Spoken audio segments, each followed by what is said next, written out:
everybody, this is Women's Grandmaster Sabina Foisor. Welcome back to Day-to-Day Chess. The second World Chess Championship for Disabled finished yesterday, so I decided to come back to the classics. And there's no talk about classics if we're not talking about the first official World Chess Champion, Wilhelm Steinitz. So for today, I've chosen a game that actually was given a name, the Battle of Hastings. If you want to find out more why this name was given to the game, make sure you stay tuned until the end of the video to find out why that was. So the game is between him and Curt von Bardeleben. The game was played in Hastings in 1895, a year after Wilhelm Steinitz lost his world champion title to Emanuel Lasker. People, he's just started declining after that, and people at some point, somebody asked him, are you still playing chess? How are you doing? And things like that. You don't seem to be doing that great. And he said, and I quote, "I may be an old lion, but I can still bite someone's hand off if he puts it in my mouth." So, definitely you can see his fighting spirit there and never giving up fighting in chess. So let's check out the game and see what happened. We can see here an Italian was the Italian was the choice by Wilhelm Steinitz. C3. The idea of C3 is to counterattack the center with D4. Knight F6 comes to attack the pawn in E4, and here White has two choices: D3 and D4. D3 though is the gioco piano. And it comes from Italian. It's actually an Italian phrase, and it means slow play. Okay? Gioco piano, slow play here. Nobody's going to trade any pieces. Nobody's attacking anything. For the moment, it's just kind of a battle of who's putting their pieces better, in a way. Black normally goes D6. Now White castles. Black castles as well. Now he has the idea of playing knight a5 to win this bishop, so White normally goes bishop b3 to be sure he's going to escape with that bishop in c2 in case it's going to be attacked. Then Black goes a6 with the idea bishop a7, save the bishop against some d4, knight bd2, bishop a7, h3 to stop bishop g4. As you can see, it's just a battle of how to stop the other one from doing something or how to threaten little things.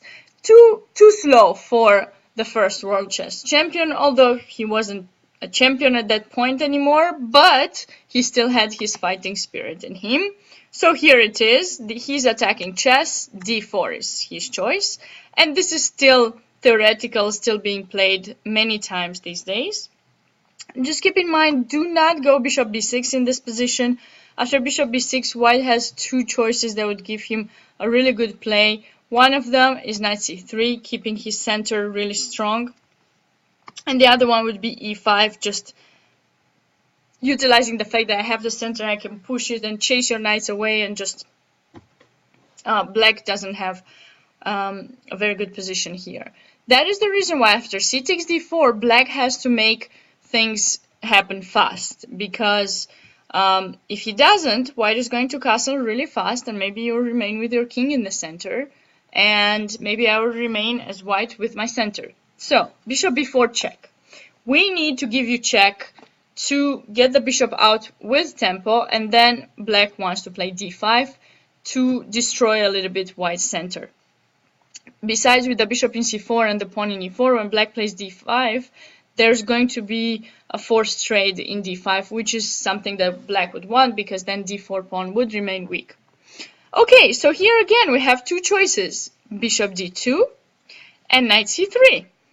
Which of the two was chosen by Steinitz? Well, knight c3, of course. Bishop d2 is more, it's not that dynamic. Black would continue knight takes e4, takes, now bishop takes f7 check, and queen b3. Check, I will capture back my knight. Black has the king in the center, but, is going to be able to bring it into a castle position quite soon after d5. So, that is the reason why Steinitz went for knight c3. Technically now, he is giving this e4 pawn to castle fast and utilize the fact that black still has a king in the center. Von Bardeleben didn't capture in e4. Probably after knight takes e4, castle would be Steinitz's next move, and after bishop takes e3 or knight takes e3, simply pawn takes, and if you play d5, I come to d3, and with a playable position for both colors. If knight takes e3, pawn takes, and d5, normally this black equalizes here, and the game should end in a draw if both players play correctly. So von Bardeleben didn't capture though the pawn here in e4, he went for d5, just breaking through white's center. But this is not in fact a very good move, because it allowed pawn takes, knight takes. Now watch that king in the center and see how Wilhelm Steinitz utilized it and didn't let black castle. First of all, he castled first. Now I have a threat. I'm threatening to capture a knight in d5, so you cannot castle, you have to defend that knight, or trade it in c3 if you want to. Probably the trade in c3 was quite a safe possibility for black, for example, here. Now, actually this was not that great, because white is, in fact, sacrificing the pawn. Now queen b3, and phew, attack here, attack there. This position is quite good for white. Probably even winning, close to winning. And if bishop takes c3, pawn takes c3, castle, we have, for example, in this position, queen to c2 or rook to e1, and white has the bishop pair, the center, so definitely advantage in this position. So von Bardeleben decided to play bishop e6. Okay, bishop e6. Looks like black is going to be able to castle after all, because now the e-file is closed, we can't give any check, anything. How is white going to utilize the fact that black's king is still in the center? Well, we have to develop our pieces with tempo, every single one with tempo, to keep black from castling. And white did that. He played bishop g5 in this position, attacking the queen. Probably queen d7 would have been a better choice for black here, although I'm thinking probably this would have happened. Queen takes, and maybe now a3. The king is still in the center. We have some chasing the bishop away, then rook e1. But anyways, von Bardeleben returned with the bishop e7. And here, a very nice continuation by Wilhelm Steinitz. Bishop takes d5, bishop takes, takes, bishop takes e7. And now, if you are a positional player, you would never capture with the king in e7 because you want to castle. And that was probably a better choice for black. King takes e7. Now after rook e1, king f8. White is still really much better after rook c1. But that king at least will be brought to safety, and maybe black can find some ideas of, holding on to this game for quite some time. After knight takes e7 though, white played rook e1, of course, not to allow black to castle, keeping the knight under attack. And what to do here with black? You want to castle. So, f6 was played by von Bardeleben with the idea, of course, king f7, and make the castle move by move, couple of moves, play king f7, take the rook out, go with the king in g8. Well, we are not going to allow that to happen, because after king f7, black was probably quite safe. So queen e2 was played by Steinitz. Queen d7, how can you defend this knight otherwise? Just queen d7. Now, we're bringing the other last piece that is not in the game for the moment, rook a to c1, putting pressure in c7. And here, probably von Bardeleben could have escaped the attacks had he played king f7 here. Because there are no big sacrifices. For example, if knight e5, we can just take. What to do next? Pawn takes. Okay, now maybe queen e6.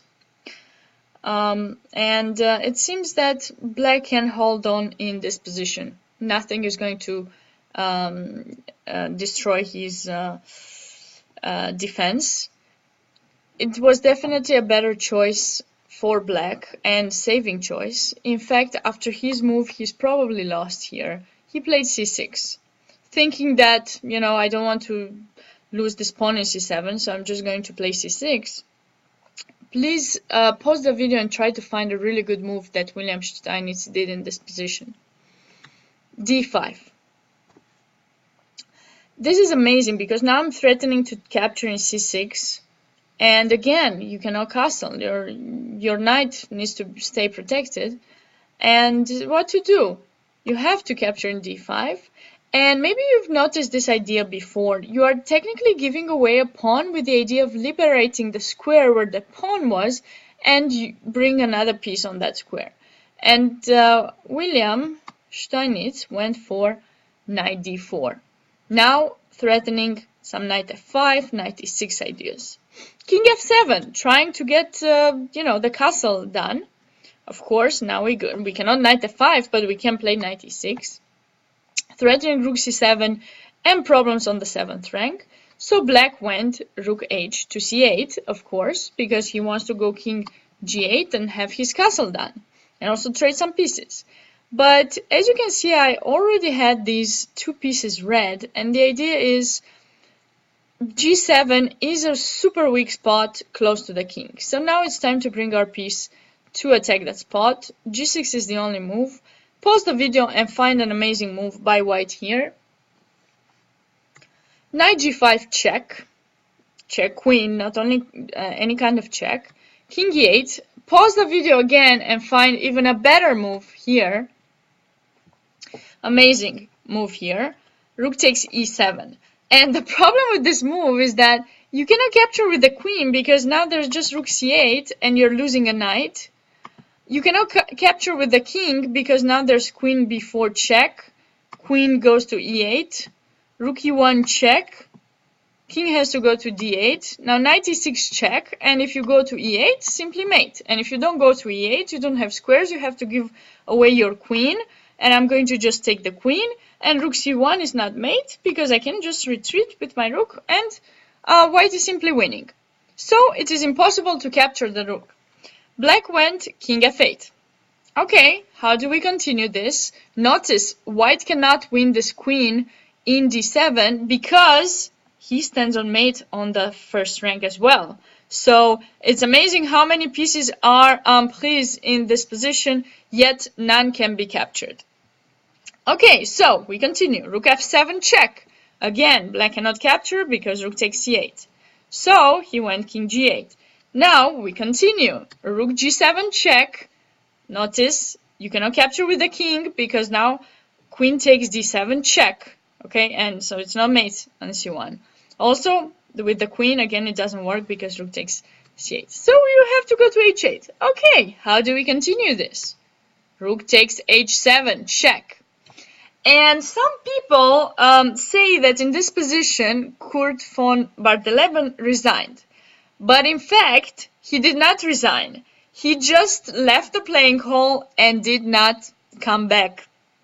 Eventually, he did resign later on, but he just probably realized what an amazing combination was found by Wilhelm Steinitz in this game, so he didn't want to let it be played until the end. But this is the story of the Battle of Hastings. Maybe not that impressive of a one, but I think it was definitely worth it staying and watching the video till the end to see this beautiful combination, which probably you can find in a lot of tactical books for tactics, combinations, anything like that. But let's see. I mean, why would black resign here? And for example, I mean, you cannot obviously take the rook, so you have to go king g8. And now we continue this thing of checks. Rook g7 check. King goes to h8. Now there's mate in 9 moves. Queen h4 check. King takes g7. And apparently Steinitz actually showed people immediately after he noticed that his opponent wasn't going to show up anymore at the game, that how the game would have ended. Another check. You have to go to e7. Queen g7 check. King d8 check. King e7 check. king d8, and now queen f8 check, knight